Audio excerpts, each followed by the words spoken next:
malcontents are weapons of mass destruction and continues based on political meandering and a growing anger across the globe. Some folks arguing to stay in the fight, some folks arguing to get out. But the problem is neither side is focusing on peace.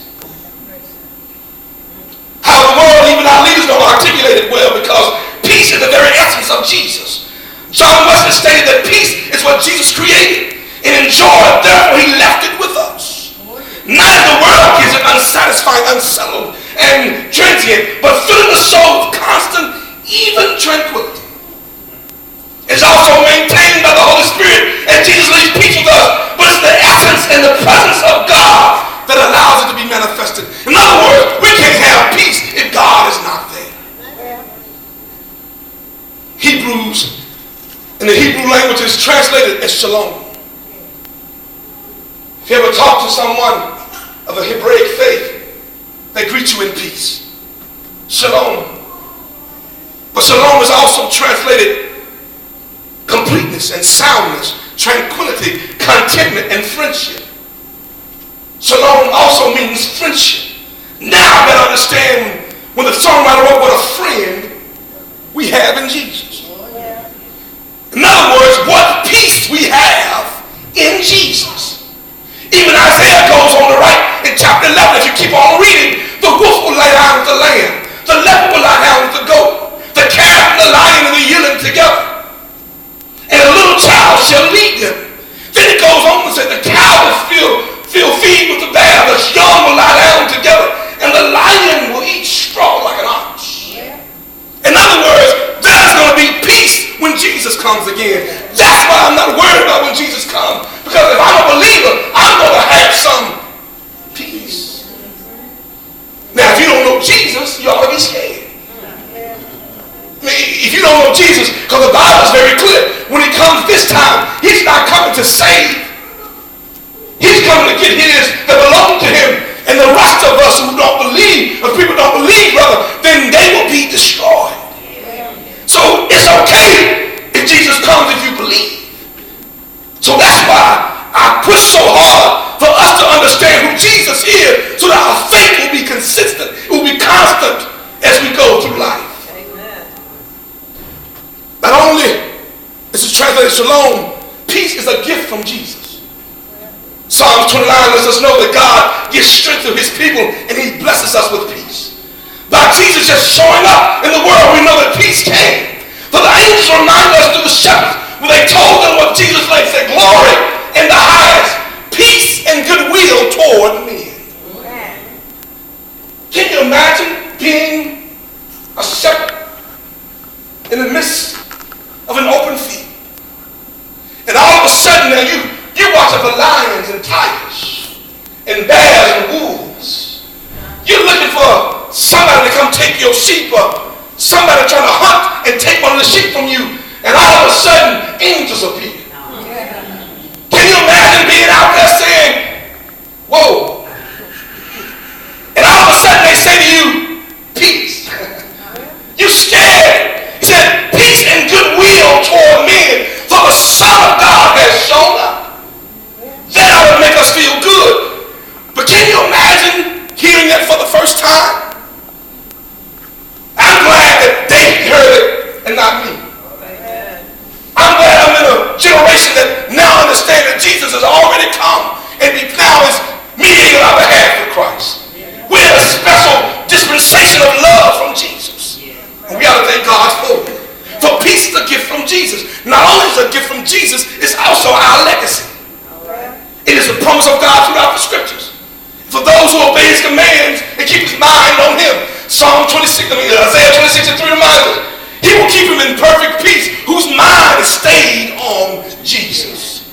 It is part of the fruit of the Spirit. In Galatians 5, love, joy, and peace. It is also ours because he bequeathed it to us. He willed it to us. I don't know about you, but I've had some stuff willed to me from my grandfather. And when it reads in the probate, it says you have been bequeathed something, whether it be property or money or things. See, Jesus did the same thing with his peace. he bequeathed it to us as he left it to his disciples. He said to them as he was leaving, I leave my peace with you. See, all we got to do is just show up and claim it. It's already been probated. See, did you hear Jesus say, Jesus of sound mind and body, do hereby bequeath the world my peace, the peace that I've created, enjoyed, and manifested, and all they have to do is have faith in me, and the peace will be theirs. Can you imagine having the same peace Jesus had? That you don't have to worry about anything happening. The problem, though, is too many of us never show up for the reading of the wheel. We wonder why everybody else got peace. We wonder why Medea is sleeping when things go wrong. We wonder why some folk can smile and we know they're about to get put out of their house. We wonder why some folk can deal with the problem of the world and keep on living because they understand, because they show up at the reading of the wheel. They show up and understand that Jesus left his peace. See, we don't even have time to spend with the executor of the wheel. That's the Holy Spirit. Holy Spirit is the executor of God's will. He said, if I show up, I will teach you all things and let you know what is going on in this world. By the way, we don't need a lawyer. Talk about the wonderful counselor already worked it out. He's already taken to the great judge and said, my peace I give to them. Yes, all they got to do is believe in me. Here's the problem, though, as I get ready to sit down. Too many of us are like the Jews in Jesus' day. They cried Hosanna in one breath, and within a week they cried crucify him. They were under such oppression by the Roman Empire that they saw peace as only freedom from Rome. And since this Jesus didn't come in with his army, he came in on a donkey. They said this can't be the right one. See, many of us are the same way. For we only see peace as freedom from our issues. And that's why we come here to church on Sunday and say, hallelujah to Jesus Christ. Hosanna to the glory be to God. And on Monday we say, crucify him. Some of us might not even make it to Monday. We might get to the football game.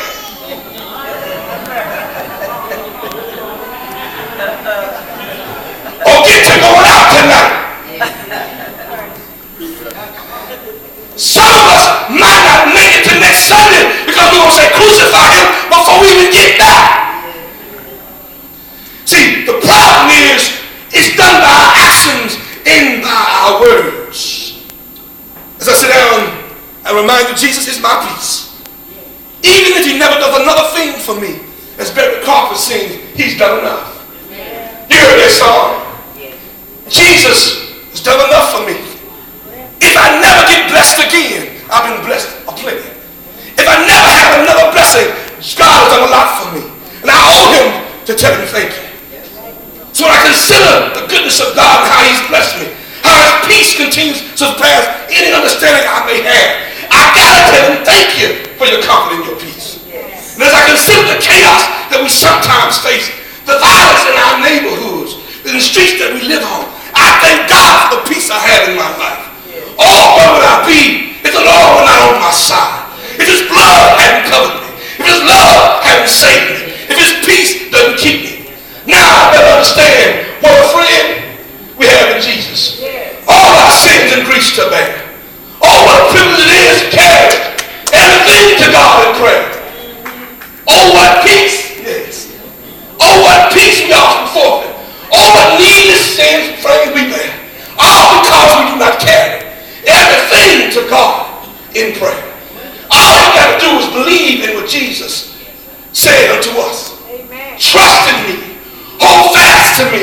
And I will give you my peace. All I want for Christmas is a little more peace.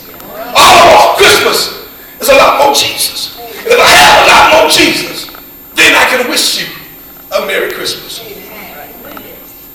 His peace, it meets you to a point of need. If you're hungry, he'll fill you. Yes, sir. If you're thirsty, it'll be water. If you're lonely, it'll be your comfort. His peace is always there